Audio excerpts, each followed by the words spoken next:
দর্শক আসসালামু আলাইকুম। ধানমন্ডি 32 থেকে সরাসরি লাইভে যুক্ত হচ্ছে আপনাদেরকে। দেখতে পাচ্ছেন রাত 3:09 বাজে, এখনো কিন্তু এইখানে যে এখনো কিন্তু বাংলার কার্যক্রম করে এখনো চলতেছে। আমরা সরাসরি লাইভে যুক্ত হচ্ছি। কে কে কোথা থেকে দেখছেন লাইভটিকে অবশ্যই লাইভটি ভালো করে শেয়ার করে দেবেন। আর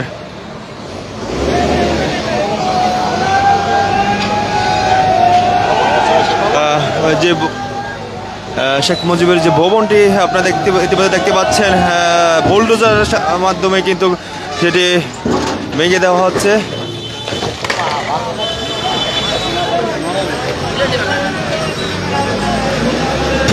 ইতিমধ্যে এখানে 4 থেকে 5টি বুলডোজার দিয়ে কিন্তু তারা মানে সারা ব্যাপী কিন্তু ভাঙতে সক্ষম হচ্ছে, কারণ এখানে আশেপাশে যারা জনতা